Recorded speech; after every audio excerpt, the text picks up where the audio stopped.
But let's say कि जब भी हम कोई मेगा इवेंट की बात करते हैं, one of the historical comparison which pops up is Delhi 2010 Commonwealth games. Actual projection से 16 times the cost was increased. So how is Ahmedabad going to position itself differently from Delhi? What are the changes or the measures that Ahmedabad is taking right now?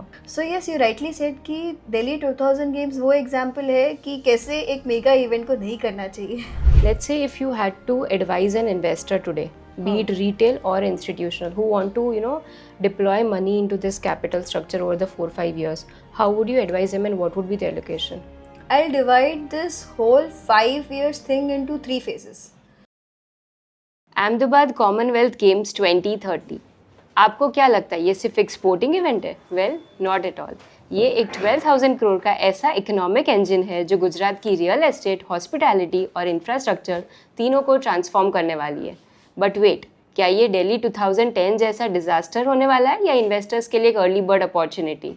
आज हम वही decode करने वाले हैं the investment playbook in the insides to along with my co-host Pariksha Jain that अगले 5 सालों में which are the good opportunities. So don't just miss this, the game has already begin.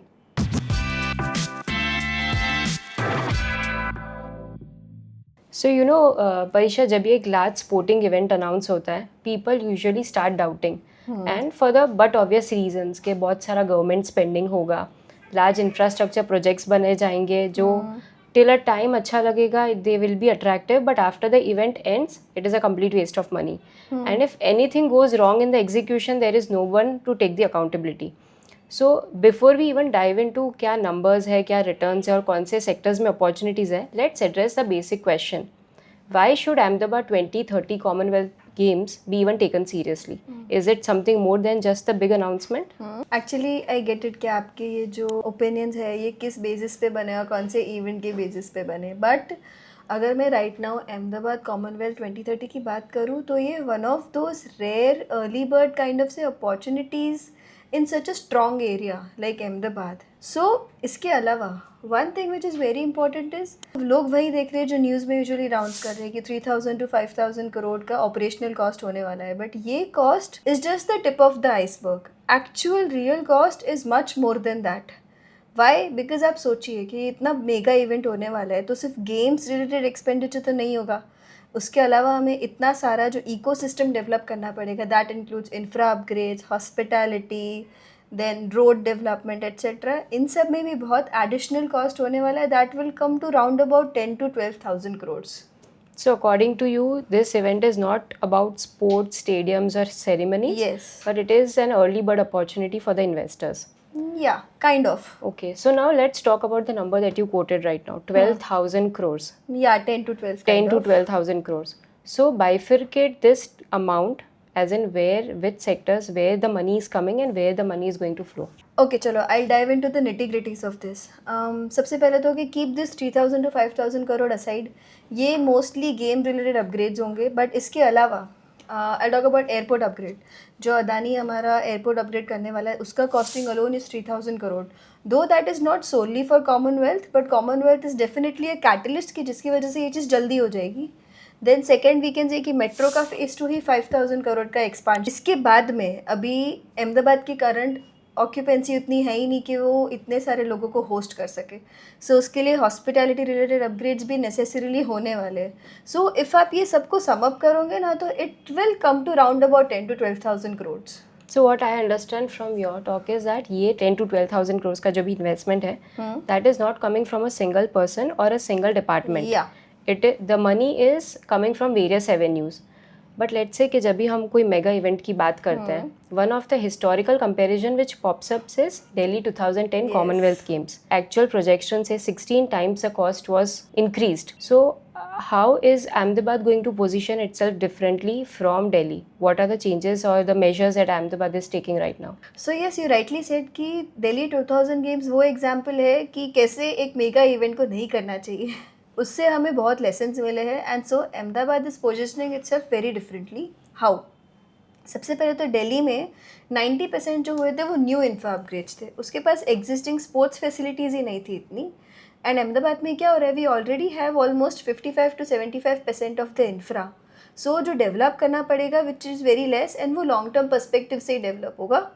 Second thing, Delhi wasted 7 years on delays. अभी delay का एक सबसे comedy example मैं आपको दूँ तो फिर दिल्ली ने $7 million सिर्फ ये स्ट्रीट लाइट अपग्रेड्स में ब्यूटिफिकेशन के पर्सपेक्टिव से एंड मोमेंट पे स्पेंड कर दिए। ओह आई सी। एंड अहमदाबाद में ऐसा कुछ नहीं हो रहा है। अहमदाबाद इनफैक्ट 2020-2029 तक तो मेजर वेन्यूज रेडी भी हो जाएंगे। फॉर एग्जांपल हमारा Narendra Modi stadium is already equipped to host the opening and closing ceremonies, तो वो चीज़ तो हमारी सेट है। सेकंड, वीर सावरकर कॉम्प्लेक्स है, वो एक्वेटिक गेम्स कर रहा है, उसके लिए अपग्रेड्स हो रहे थे। मेजर कॉस्टिंग जहाँ जा रही है ना वो है SVPSC। तो वहाँ पे क्या हो रहा है कि वही चीज़ें अपग्रेड की जा रही है जो एक्चुअली रिक्वायर्ड है, nothing more nothing less. So that is how Ahmedabad is positioning itself very differently from Delhi. So can we say कि दिल्ली में जो इंफ्रास्ट्रक्चर बनाया गया था वो पर्टिकुलर एक इवेंट के लिए था, बट अहमदाबाद जो इंफ्रास्ट्रक्चर बना रहा है which is going to survive beyond the event. हाँ। So now let's take this conversation towards the investment lenses.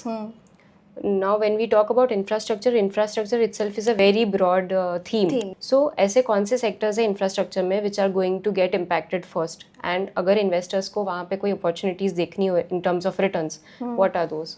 Yes, infrastructure is definitely a broad theme and इसमें opening act kind of can be the construction theme. Yes. Why construction? Because वहीं से चीज़ें शुरू होंगी। जो भी land acquisitions होंगे, जो भी गवर्नमेंट को बेस लेवल पे कंस्ट्रक्ट करना है, that would be the buildings. पहले गेम्स रिलेटेड इंफ्रा तो रेडी करें। अब इसमें अभी करंटली कोई गवर्नमेंट के थ्रू टेंडर्स आउट नहीं हुए या फिर कौन सी कंपनीज को अपॉर्चुनिटीज़ मिलेगी ये नहीं हुआ है। But one thing is for sure कि इन्वेस्टर्स को ये चीज़ देखनी चाहिए कि जिन कंपनीज़ के पास पास्ट सक्सेस रिकॉर्ड्स है इंफ्रा बिल्ड करने के, उन्हीं को ऑर्डर्स मिलेंगे। अब उसमें I like to give a few examples, जैसे कि L&T, उसकी बैलेंस शीट ही इतनी स्ट्रॉन्ग है। आई मीन उसने इतने mega level events already conduct किए हुए। आप समझिए कि ये सब जो इतना इंफ्रा बनाना है, इसमें पर कॉस्टिंग ही 1500 to 2000 करोड़ का तो आएगा एक एक चीज़ बनाने में। इसके लिए we need serious execution capabilities. उसके अलावा ये तो मैंने इंडिया लेवल प्लेयर की बात की। Then regionally we have companies like PSP projects. अभी PSP प्रोजेक्ट्स को गुजरात के बाहर कोई नहीं जानता, बट हम गुजरात लेवल पे उसकी सक्सेस स्टोरीज़ की बात करें तो वी हैव पैलेडियम मॉल, वो PSP प्रोजेक्ट्स ने बनाया। देन सूरत का सबसे बड़ा 4000 ऑफिसेस का सूरत डायमंड बोर्स है, वो पैलेडियम ने बनाया। देन वी हैव IIM के स्टूडेंट क्वार्टर्स, देन BSc का forum complex in GIFT City, ये सब कुछ PSP ने बनाया है which and it has successfully proven its execution capability. So likewise I am not saying कि इन्हीं को ऑर्डर्स मिलेंगे, but companies like them are definitely leading ahead in terms of receiving orders. They have more probability. So depending upon the past records, we think that they have a probability कि उनको आगे भी orders मिले for this Commonwealth Games. Kind of. Okay. So now construction is basically a first entry point into this entire capital cycle. But what about the ancillary, absolute essentials like cement हो गया, steel हो गया, iron हो गया. So do you think by investing in these sectors also we can generate investment opportunities?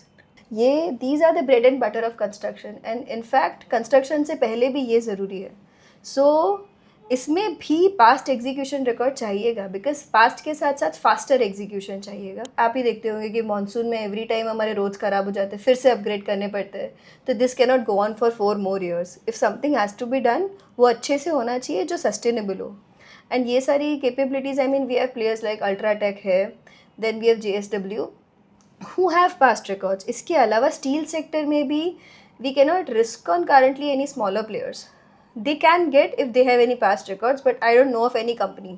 But the good players like Tata Steel, जिन्होंने actually already India का western corridor develop किया है उस सेक्टर में, they can have the chance. And ये bread butter जो है, इनमें जिन कंपनीज को ऑर्डर्स मिलेंगे एंड इनमें जितनी फास्टर एग्जीक्यूशन कैपेबिलिटीज़ होगी, वही आगे की चीज़ें डिसाइड करेगी। जैसे कि कंस्ट्रक्शन के बाद जो भी सेक्टर आएगा, for example it can be hospitality, ये जितना फास्ट होंगे सेकेंड स्टेज उतना ही फास्टर होगा। So अगर हम एक पिरामिड की बात करते हैं तो first construction is definitely the stability layer, after that comes a backbone. So let's say उसमें हो गया ट्रांसपोर्ट हो गया, कनेक्टिविटी हो गया, टेक्नोलॉजी हो गया. So like you earlier mentioned, that Adani is spending 3,130 crores on the airport terminal to upgrade the airport terminal. So according to the capital allocation lenses, how do you see this sector and this layer? हाँ, पहले तो actually सबको सुनने में यही लगेगा कि okay, Adani is making the terminal fast for just 2030, but it is a very long term perspective, because airport upgrade 3 साल के बाद चला नहीं जाएगा। सो व्हाट्स हैपनिंग इज कि करंट होके अहमदाबाद की handling capacity is 10 to 12 million passengers, but ये एयरपोर्ट अपग्रेड के बाद में it will steadily grow to 25 to 30 million. सो 2030 कैसे पोजिशन करेगा कॉमनवेल्थ की, it will give a good boost, क्योंकि as soon as the terminal is ready we are getting a good boost for increasing our revenue perspective. इसके साथ साथ ही we have metro upgrades, इसके साथ साथ ही वी हैव धोलेरा का हमारा smart city upgrade, then we have bullet train. ये वाला जो अपग्रेड है it is for long term, and Adani तो everyone knows, and I think it's a really good investment opportunity. So this actually sounds like a chain reaction, you know, पहले infrastructure में construction हो गया, then we are talking about the ancillaries, essentials, obsolete essentials, and now when we are talking about technology, next after this airport and next comes is hospitality sector. हाँ. So let's say कि अभी जब अहमदाबाद में 2030 में the Commonwealth Games are going to happen, so there would be a lot of inflow of people. So athletes होंगे, media होगी, international investors होंगे. Correct. So considering the Ahmedabad's inventory right now for the hospitality sector, do you think that we are ready to take the amount of inflow that we are going to get by 2030? I'll give you a very honest opinion. Currently we are not ready. Why? Because हमारी existing rooms capacity if we include all classes of hotels is 10 to 15,000. चलो उससे थोड़ा ऊपर नीचे हो सकती है, but Commonwealth ready तो डेफिनेटली नहीं है. एंड अकॉर्डिंग टू सोर्सेज हमें कम से कम 20,000 न्यू रूम अपग्रेड्स करने पड़ेंगे, which can be from any level, from 5 stars to 2 stars to any level. इसके साथ साथ अभी कहाँ पे वो अपग्रेड्स होंगे, कौन सी कंपनीज़ में आएंगे. सो हमारे यहाँ पे जो एग्जिस्टिंग कंपनीज़ है, जो कि ताज है, आईटीसी है, ये सब तो अपग्रेड्स, इन सब में तो डेफिनेटली कैपेसिटी इंक्रीज़ का होप हम रख ही सकते हैं. बट इसके अलावा जो लिस्टेड प्लेयर्स जो होटल सेगमेंट में है, जो यहाँ पे नहीं है, they also see this as an opportunity, because 3 to 4 years is a very good comfortable amount of time for any hotel to get constructed. So इस एरिया में इन्वेस्टर्स को डेफिनेटली अनाउंसमेंट्स पे कीन वॉच रखनी चाहिए कि कौन सी होटल अनाउंस हो रही है, and they can be early mover investors in those hotels जो होटल्स यहाँ पे नहीं हैं already. After understanding all the various layers, what I understand is hospitality is not optional, but it is absolutely necessity या in this entire Commonwealth Games. But what happens is, as and when जब ये event खत्म होगा by 2030, till the time the picture is rosy. But what happens is, as and when the event gets over, the momentum sharply drops. हाँ. जो हम बोलते हैं the post valley effect. So how is Ahmedabad going to position itself differently? Because in Delhi we saw that things were haywire. So how is Ahmedabad positioning itself differently? आप जो ये post valley effect की बात कर रहे हो, ये mostly applicable होता है फॉर ओलंपिक्स, क्योंकि because Delhi despite being such a disaster, Delhi also positioned itself very nicely I would not say, but it recovered the cost हम समहाउ. वाई? बिकॉज उसकी इकोनॉमी की underlying was already strong, and उसके अलावा जो उन्होंने athletes village बनाया था उसको रॉन्ग तरीके से ही सही, गलत तरीके से ही, बट उन्होंने उसको लग्जरी अपार्टमेंट्स में कन्वर्ट कर दिया जो पहले पब्लिक अफोर्डेबल हाउसिंग होने वाले थे. So from there they generated the revenue. And Commonwealth Games में यूजुअली इतना पोस्ट वैली इफेक्ट ऑब्जर्व नहीं होता है, इज़ बिकॉज उसका scale is very much smaller than Olympics. So yes, talking about Ahmedabad कि वो कैसे इस चीज़ को अवॉइड कर रहा है, इज़ ऑब्वियसली फर्स्ट तो एग्जिस्टिंग कोई अपग्रेड कर रहा है या तो थोड़ी ही न्यू बना रहा है, जो भी लॉन्ग टर्म पर्सपेक्टिव से ही बनेंगे. एंड सेकेंडली अहमदाबाद ने स्ट्रक्चरल लेवल पे बहुत अलग चीज़ें की है दिल्ली से. Delhi positioned itself as a non profit society, and every government bureaucracy blaming each other for all the mishaps that have happened. Ahmedabad में it is not that. Ahmedabad is under Section 8 is constructing a proper company जिसमें through digitization tenders pass होंगे, every person will be held accountable, only few designated personnel will have the final decision making. So इससे क्या होगा, centralise decision making रहेगी, full transparency से tenders पास होंगे, and most important thing is कि आप देखोगे कि यूजुअली होता क्या है, इवेंट से पहले lot of infra upgrades happen, lot of public created infrastructure gets boosted, then इसके बाद में लोगों के अंदर हाइप क्रिएट हो जाता है to investment, and post the closure of the event everything drops. So ये artificial bubble creation Ahmedabad avoid कर रहा है. वाई? बिकॉज वो 2030 को लॉन्ग टर्म कैटलिस्ट के थ्रू ही प्रपोज कर रहा है, and not some any short term event. So can we say that Ahmedabad 2030 is not the end point? Because I've also heard that Ahmedabad is now bidding for the Olympics in 2036. So I think this continuity would definitely be helpful and not a case that we saw in Delhi. So I think वैसा तो definitely Ahmedabad में नहीं होने वाला है. So what is your take on governance and execution? Because we all know that Delhi has proved that promises are cheap. Well rightly said. And जैसे कि मैंने एक पॉइंट तो पहले ही बता दिया कि सेक्शन 8 के अंडर हम लोग एक कंपनी कंस्ट्रक्ट कर रहे हैं जो पोस्ट गेम्स डिसॉल्व हो जाएगी तो सारे टेंडर्स सब कुछ उसी से पास होगा। उसके अलावा सेकेंड पॉइंट इज़ कि हम लोग सारे वेन्यूज़ बहुत पहले रेडी कर रहे हैं। Why we are getting them ready first hand? Because we are already conducting world police and fire games in 2010। So Delhi में क्या हुआ था, जब टेस्टिंग हुई थी, testing happened in the games itself and बहुत सारे मिसहैप्स हुए थे। I mean, you won't believe, murky pools were found, athletes village में स्नेक्स मिले थे एट द एंड। सो वो सब प्रॉब्लम्स यहाँ नहीं होंगे। And police and fire games will be a head start कि जो भी प्रॉब्लम्स होगी गेम्स में, बिकॉज सारे games will be tested same games, तो वो हमें पहले ही पता चल जाएगी and then we can improvise in that and 2030 में कोई इशू नहीं आएगा itself. And third point is कि yes, we are already avoiding the delays, because मैंने आपको जैसे कि बताया कि $7 मिलियन एंड मोमेंट पे सिर्फ स्ट्रीट लाइट्स पे स्पेंड कर दिए, which could have been spent constructively in a lot of ways. Ahmedabad is avoiding a lot of mishaps which were done by Delhi. So only beautification was done by Delhi. Yeah. Correct. So ऊपर से upgrades, you can say, nothing on the base level. I think hosting the World Police Games and Fire Games by 28-29. So I think it is a very pretty smart move by the government, because before entering the battleground, you have some pre-research and all problems and all solutions. So you would have a fair idea what is going to happen in 2030. Yeah. But what is when we are going to develop, athletes village या ऐसा सब बनाने वाले हैं, तो फिर बहुत social consequences होने वाले हैं, जो दिल्ली में बहुत रूथलेसली हुआ था. So what is your take on this displacement और एविक्शन? यस, आपने सही बोला कि दिल्ली में ये सब चीज़ें बहुत ही रूथलेसली और without any proper governance conduct हुई थी. 2 lakh people were displaced and ये डिस्प्लेसमेंट के चक्कर में almost I think 18 people died, that in कुछ pre and post events because of whatever they went through. But Ahmedabad में क्या हो रहा है कि we are going through proper channels. Though हमें 650 एकर्स ऑफ लैंड चाहिए for SVPSC, then we need infra upgrades के लिए भी काफ़ी land, but we are sourcing them through very organize channels. And जैसे कि मोटेरा एरिया में we'll have to shift a lot of families, kind of like 650 families, but उनको हमने already we have issued notice to them and we are giving them proper alternatives.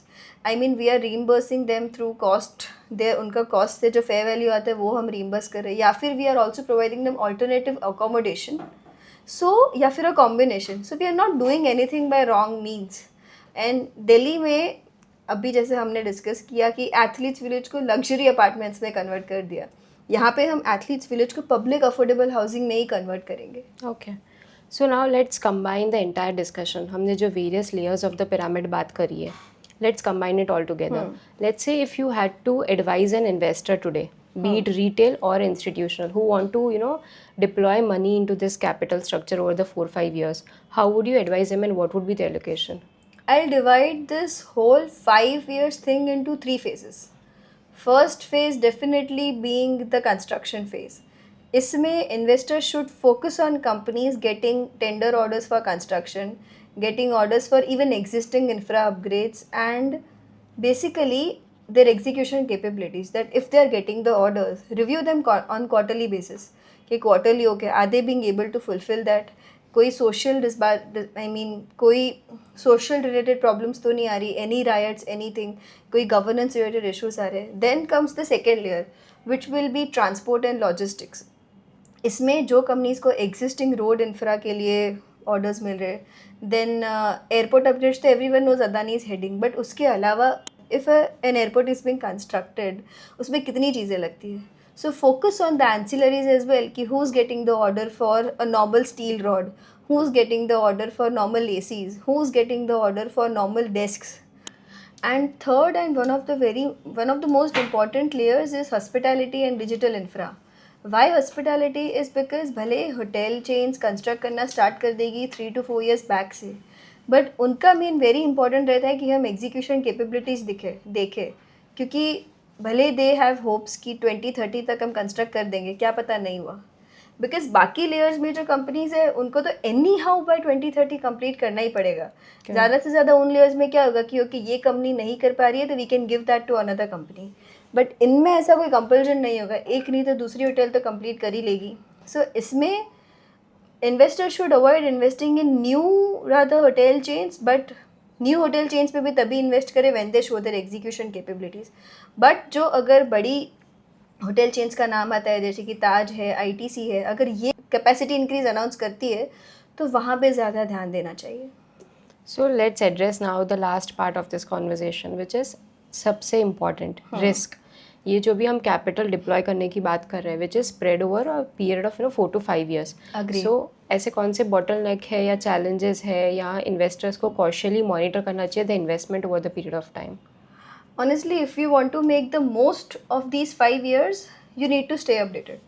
Investors को सारे के सारे channels monitor करने पड़ेंगे. I am not saying on active basis, but at least you need to be well read. How? क्योंकि okay if you are tracking कि ये XYZ companies को ऑर्डर्स मिले, पर अगर तुम देख ही नहीं रहे हो कि ये ऑर्डर्स फुलफिल कर भी पा रहे हैं कि नहीं, कोई बॉटल नेक्स्ट जैसे कि एनी सोशल पॉलिसी आ गई या फिर कई अपोजिशन आ गए कुछ लेके, and they are not monitoring that company can run into losses. वैसे ही आप फाइनेंशियल मैट्रिक्स देखिए ना, जैसे कि PE, इंडस्ट्री PE, अगर कोई कंपनी को ऑर्डर मिलता है, is that very over valued? PE and industry PE के साथ साथ आप पेक को कंपेयर करिए कि okay that is a very correct metric जिससे आप गेज कर सकते हो. उसके अलावा I think every investor should just develop a habit of reading management commentaries that is release every quarter. मतलब क्वार्टर में आपको खाली एक पेपर पढ़ना है which is I mean a commentary of 9 to 25 pages. उतना तो आप रीड ही कर सकते हो for long term perspective. So this is how an investor can assess and better manage risks. So one thing is very clear, this Ahmedabad 2030 Commonwealth Games are not a short-term bet. It is an investment which is spread over 4-5 years. Yes. And definitely execution is the most important thing which will determine the success and not big announcements.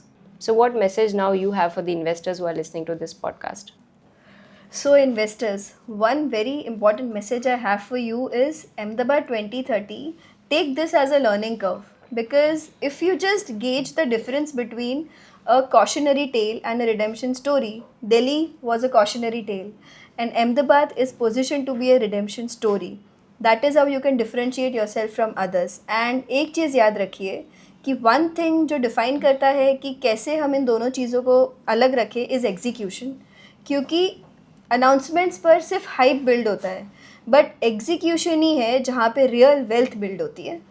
सो आपको क्या लगता है, Ahmedabad 2030 India का infrastructure image बदल पाएगा? Comment करके ज़रूर बताइए. और अगर आपको ये कन्वर्सेशन पसंद आई है तो लाइक, शेयर और सब्सक्राइब करना ना भूलें.